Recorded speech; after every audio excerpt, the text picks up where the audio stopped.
Today we're going to start the Duck in the Water project, and this should be a fun project for everyone. The first steps are to make the mountain reflected in the water and remove one or all ducks, and then you'll be adding your own floating objects as well as changing the sky and adding a flying object. So to make the mountain reflected in the water, we're going to take the polygonal lasso and just go here along the edge of where the water meets the land.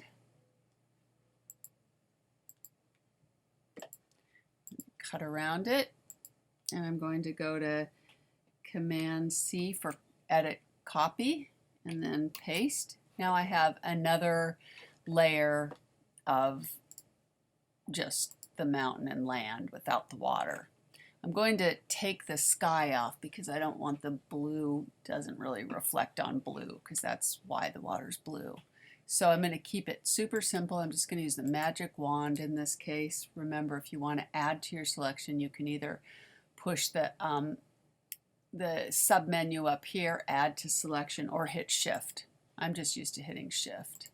And this doesn't have to be that perfect because it's just going to be a reflection. So once you've got it like that, you just delete. And if I check here, okay, I'm going to get rid of that selection area. I'm going to be on this layer, which will be mountain reflection. And I'm going to go over here to edit, transform, and we're going to flip it vertically. Now, with the move tool, I'm going to move it right to the edge of the water. I'm going to lower the opacity. I'm going to lower it to about 62% now, which is probably too high. I'm going to lower it again more. Take the smudge tool, because you see how the edges of the trees are very harsh, and that's not how things in water look reflected. And just do some smudging.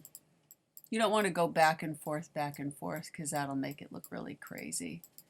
So you just want to take it a little bit, smudge it here and there. You might want to leave some, so then it kind of gives it a more blurred, reflective look. And the same with the mountain.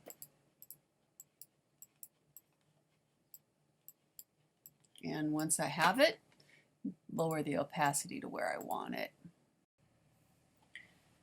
So our next step here will be to change the sky. So you don't have to worry about every cloud reflecting in the water on the sky. You can try that if you want, but I'm just going to keep it simple here. Here is a sky I've chosen. This is at 100%. Up here that says how much is showing. This is at 100%, which means this is a lot bigger. I'm just going to move it in like that though. With the move tool, I take this and I drag it into this document. So it's what I'm working on, and I'm going to lower the opacity just for a second so I can see where the clouds are and where I want them to be. So I think I want the clouds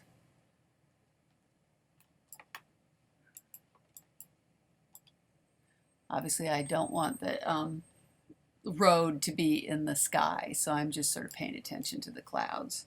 I'm going to make this a little smaller.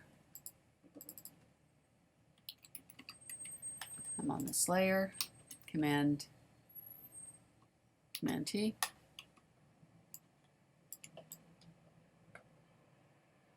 I can see where the clouds are, and I like them right about there. Okay, now I go back to my background layer, and I'm going to select the blue where I want this the new sky to be. I'm going to go here, select inverse, and delete. Now, just to blend it a little better, I think if I have this, okay, I already have the opacity down for some reason. If it's all the way up, it just looks a little too much, doesn't match well. So I'm just lowering it to blend in better with everything else. So now I've changed the sky and I've added the reflection.